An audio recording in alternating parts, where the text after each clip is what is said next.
Salut les dissidents! Ça y est, après plusieurs vidéos teasant celle-ci, on y arrive. Aujourd'hui, nous allons enfin voir comment gérer son argent, à l'aide de la stratégie des 6 comptes. Dans les précédentes vidéos, nous avons vu comment reconnaître ses mauvaises dettes, et comment s'en débarrasser. Mais tout cela n'aura servi à rien si tu n'apprends pas à gérer ton argent. Tu referas sans cesse les mêmes erreurs qui t'ont conduit à t'endetter, et il te sera alors impossible d'atteindre la liberté financière, ou du moins, pour ceux que ça n'intéresse pas, la stabilité financière.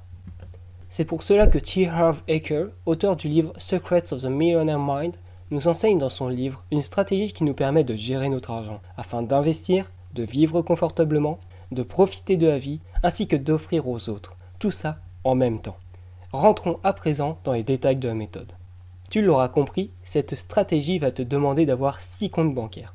Dans le premier, tu vas placer 50% de tes revenus. Pour tous les pourcentages qui vont être mentionnés, il s'agit du pourcentage des revenus après impôt. Ce compte sera réservé pour toutes les dépenses qui affèrent à la vie quotidienne, toutes les dépenses qui sont nécessaires pour vivre. On va appeler ce compte le compte des nécessités. Tu peux avoir du mal à vivre avec 50% de tes revenus. Si c'est le cas ou si ça te paraît complètement impossible, je t'invite à faire l'exercice d'analyse de nos dépenses qui est mentionné dans ma précédente vidéo sur comment se débarrasser de cette dette et d'aller encore plus loin en réfléchissant à comment tu peux remplacer ou diminuer certaines dépenses comme changer de forfait de téléphone ou d'assurance, etc. Ensuite, tu vas créer un deuxième compte où tu mettras 10% de tes revenus. Celui-ci servira pour tes investissements. Il s'agit du compte de la liberté financière. Cet argent ne doit jamais être dépensé, mais seulement investi dans des actifs qui te permettront d'avoir des revenus passifs. Tu peux en plus, c'est fortement recommandé, avoir un pot chez toi, où tu déposes chaque jour 10, 5, 1 euro ou centime. Ce pot est le pot de la liberté financière. Je suis d'accord avec toi, ce n'est pas en mettant 1 centime tous les jours dans un pot que tu atteindras la liberté financière.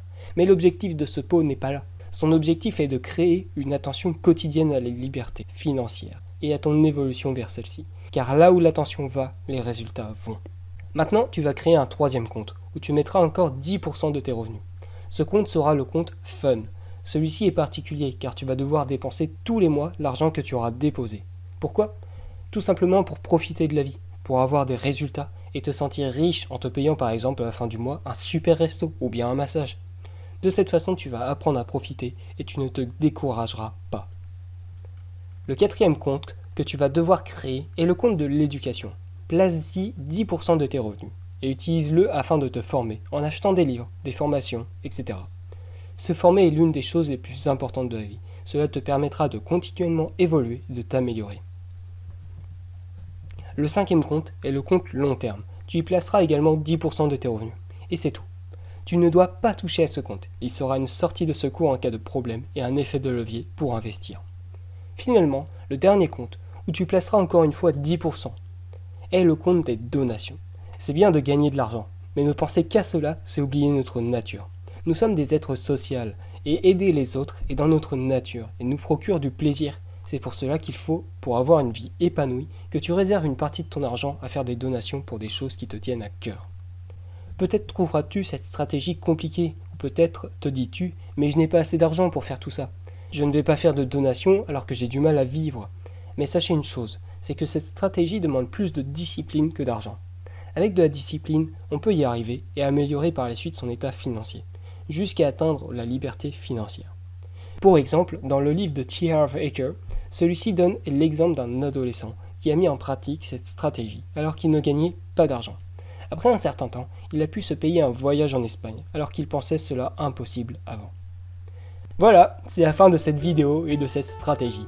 Dis-moi dans les commentaires si tu connais une autre stratégie pour gérer ton argent et laquelle tu préfères. Ou bien si tu n'en connais aucune, dis-moi ce que tu penses de celle-ci. Personnellement, je suis en train de la mettre en place à l'heure où je réfléchis au script de cette vidéo. Si la vidéo vous a plu et si elle peut être utile à vos proches, partagez-la, likez-la et abonne-toi pour ne pas rater les prochaines vidéos. Allez, salut les dissidents!